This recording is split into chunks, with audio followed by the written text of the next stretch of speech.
Le ciel, mettez-moi pourtant que je voulais pas y mettre les pieds à ce bal de l'opéra. Oh oui, mais c'est cette femme, c'est ce joli petit démon de Madame Aubin. Elle fait de moi ce qu'elle veut. Oh, l'essence. Un médecin ne devrait jamais avoir pour cliente une jolie femme et une femme mariée. On est toujours tenté de pousser l'auscultation. C'est une question de conscience professionnelle. Le goût de la recherche, le besoin de faire avancer la science. Mais vraiment, seulement c'est très dangereux. L'opéra, c'est une idée à elle. À 2 heures sous l'horloge. J'ai attendu jusqu'à 3 heures, comme un serin. Et à 5 heures, quand je l'ai vu, quand je l'ai vu, qu'il ne venait pas, je suis parti. Oh. Ah, vous voilà enfin. Mais me voilà, ma chérie, me voilà.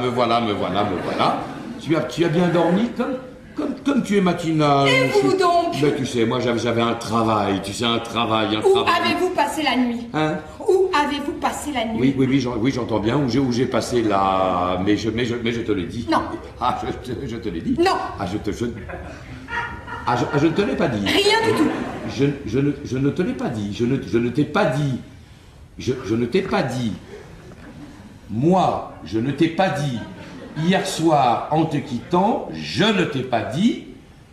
Je vais chez Bassinet. Chez Bassinet? Oui, absolument, ma chérie, absolument. Où voulais-tu que j'aille, sinon chez Bassinet? Et vous y avez passé la nuit? Mais pas du tout. Mais pourtant! Oui, alors nous y aurions passé la nuit. Oui, non, c'est possible. Hein. Je n'ai pas vu le jour se lever, ma chérie, tu sais, on n'a plus le temps de rien voir. Tu sais, maintenant, on vit une telle vie. Et c'était gai? Tu penses, ce pauvre Bassinet, tu penses. Quoi? Dans l'état où il est, Bassinet. Hein. Mais qu'est-ce qu'il a? Qu'il est au bout, Yvonne. C'est à ce point. Mais c'est une question d'heure. C'est peut-être une question de minutes maintenant. Ah si, il est vraiment perdu. Mais on a tout tenté, ma chérie. Il n'y a plus d'espoir. Monsieur Bassinet. Bonjour, docteur. Non mais vous êtes fou. Pardon? Mais vous êtes fou de venir ici en ce moment, vous. Oh, je vous dérange? Nullement, monsieur Bassinet, nullement. Vous allez bien, monsieur Bassinet? Bah mon Dieu, ça va, madame, ça va. Ça va. L'inconscience. Béat, alors vous, je vous jure. Il paraît que vous n'étiez pas bien cette nuit. C'est lui qui vous a dit ça? Mon mari. Mais regarde-le, Yvonne, regarde son œil vide, regarde. Enfin, il se souvient de rien. Tu vois bien que le cerveau ne fonctionne plus. Je vous avais dit de ne pas sortir, vous. Je vous avais dit de ne pas aller chez les gens. Cette manie qu'ont les mourants d'aller chez les gens. Hein? Les mourants? Oui, monsieur, oui, parfaitement. Vous êtes mourant. On a voulu vous cacher la vérité par gentillesse, par sympathie. Mais puisque vous venez la chercher à domicile la vérité, monsieur, on vous l'a dit, vous êtes mourant. Voilà. Je me sens très bien. Voilà, la révolte imbécile de l'être humain devant la mort, voilà. Hein? Il arrive ici avec son espèce de raideur épanouie, et ça lui suffit. Pauvre homme! Mais jetez un coup d'œil à l'intérieur, Bassinet, à quoi bon vous l'aurez? Vous êtes déjà mort. Allez, rentrez chez vous, demandez un prêtre, et n'en parlons plus, hein? Allez. Le docteur ne va pas bien. Il a trop d'urgence de nuit, ça l'épuise. Alors, bonne agonie, monsieur Bassinet. Bonne agonie! Moulineau! Maman? Ne m'appelez pas maman, Moulineau! Mère de ma femme? Je n'irai pas par 4 chemins. Connaissez-vous ce gant? Si, j'ai... parce que je l'ai cherché, celui-là. Pas tous. À qui est-il ce gant? À qui? Mais à moi, maman, à moi. À vous? Mais oui. De cette taille-là? Mais oui, maman, mais oui, c'est pour rapetisser la main, vous savez, en ramenant le pouce comme ça, n'est-ce pas, et en allongeant les doigts, voilà, c'est plus gracieux pour un homme, voilà. Ne me bernez pas, Moulineau. Surtout ne me bernez pas. C'est un gant de femme. Mais oui, ça a l'air, parce qu'il a été mouillé, il n'a plus dessus, alors il a rétréci. Voilà. Et la longueur? Oui, mais précisément, il a rétréci et allongé. C'est l'eau. Il a gagné en longueur ce qu'il a perdu en largeur. Ça fait toujours cet effet-là, maman. Tenez, vous, par exemple, vous seriez mouillé.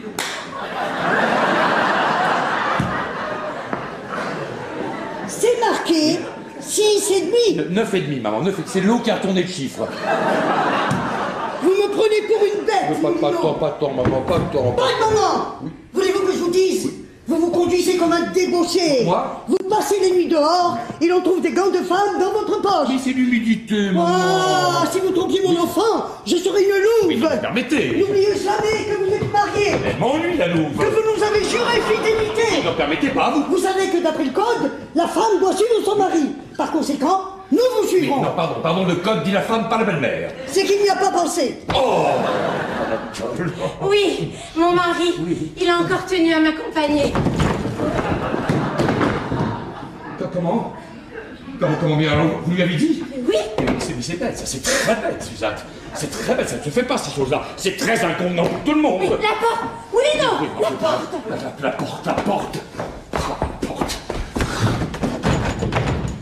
Je lui ai dit que j'allais chez mon couturier. Comme je savais que justement, c'était l'ancien logement d'une couturière, cela m'a suggéré l'idée. Bah, vous me retirez un poids, Suzanne. Cela m'ennuyait bien qu'il m'accompagnât, mais lui refuser eût été lui donner des soupçons. Et d'un autre côté... On n'a pas idée de ce que ce mari me gêne. J'ai l'impression de roucouler au-dessus d'un précipice. C'est sûr que vous me méprisez. Je vous trouve froid. Suzanne, froid, moi? Mais jamais! Mais comment pouvez-vous penser une chose pareille? Je voudrais passer ma vie à vos genoux. Moi, vous dites ça. Mais tenez la preuve, tenez. Qu'est-ce que c'est que ce fourbi? Anatole le mari, on n'entre pas! Comment on n'entre pas? Pardon, je voulais dire, entrez donc, pardon. Je vous avais pris pour le portier. Ah, vous lui ressemblez un peu d'ailleurs. Entrez, je vous en prie. Oui, je vous remercie, c'est déjà fait. Ben, je m'embêtais en bas, alors j'ai eu l'idée de monter. Et c'est une idée excellente. Ça, je me disais justement s'il pouvait avoir l'idée de monter. Bah, ben, que je ne vous dérange pas, faites comme si je n'étais pas là. Oui, c'est facile à dire, ça, oui. Alors, vous étiez en train de prendre les mesures? Parfaitement. Monsieur, on était au tour de taille. La taille, le tour de taille. Parfaitement, 110 de tour de taille. Comment 110? 52, voyons. Bah oui, 52. Oui, ça, non, oui. Non, 52, non, je vais vous dire, ça, c'est une habitude de grand couturier. Je préfère compter double. Surtout les factures. Ah non, les factures, c'est le triple. Oui, non, je préfère tailler large, hein. Couper un bon 110 et ramener à 52 sur la cliente, vous voyez? Ah bah, quand même, vous prenez de la marge. Oui, je préfère. Puis alors, vous savez, la taille, ça va, ça vient, hein. Remarquez, je vous dis 110, c'est peut-être 100 ou 95, comme ça, 100 mètres, à vue d'œil. Vous n'auriez pas un mètre sur vous, non? Non, je ne crois pas, non. Mais vous n'avez pas ça, vous? Non. Si, j'en ai trop. J'en ai trop. Alors, ils sont dans mes ateliers, vous comprenez, dans mes vastes ateliers. Alors, vous savez, pour trouver un maître là-dedans, c'est toute une histoire. Ben, il est quand même bizarre que vous n'en ayez pas un ici. Oui, mais j'en ai un. Ah, j'en ai sûrement un. Non, c'est une ouvrière qui l'aura mise dans son sac par mes gardes. Le voilà. Pardon. Et il est original, ce couturier. Dites-moi, monsieur... monsieur, comment donc déjà? Monsieur Machin. Monsieur Machin. Pardon, c'est ça? Monsieur Machin. Mais non. Machin. J'ai déjà entendu ce nom-là quelque part. Ah, mais sûrement pas. Ah, ben machin important. Ah oui, non, mais avec un S. Non, Machin. Avec un S. Oh, machin. Voilà. Au pluriel. C'est singulier. Ah oui, effectivement, c'est assez peu répandu. Oui, il y a beaucoup de machins, mais des machins...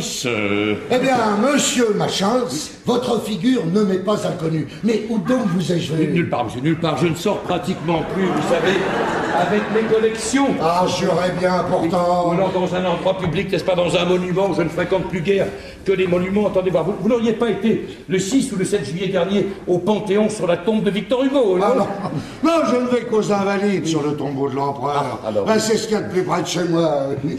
Ah, ça y est. Ah, Moulineau, le médecin de ma femme. Oh mon Dieu. Ah si, je vous ai hier entrevu. Ah, vous faites bien soigner chez Moulineau. Si peu, vous savez, ça compte pas. Vous avez raison, c'est un charlatan. Non mais dites donc. Mais qu'est-ce que ça vous fait? Pas dites donc. C'est mon médecin, c'est un médecin de famille, je ne veux pas qu'on touche à ma famille. Oui, bah après tout, je m'en moque. Dites-moi, qu'est-ce que vous faites à ma femme? rien, surtout ne croyez pas rien, absolument rien. Mais comment ça, rien? Ah non, rien. Rien. Rien, c'est un non, rien, c'est un non, c'est-à-dire si, nous faisons, n'est-ce pas, nous faisons une polonaise, n'est-ce pas, une polonaise en tulle avec des bouillonnés de fourrure, n'est-ce pas, ornés de jais sur le pantalon. Voilà. Mais quel pantalon? Le pantalon du dessous. Attends, des bouillonnés de fourrure ornés de jais sur le pantalon? Mais ça doit être d'un lait. Mais c'est pour ça qu'on le met en dessous. Hein. Vaut mieux mettre dessous, ce qui risque de pas être beau. Oui.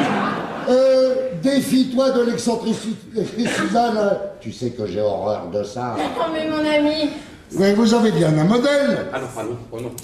Ah non, si, j'en ai des modèles, j'en ai des masses.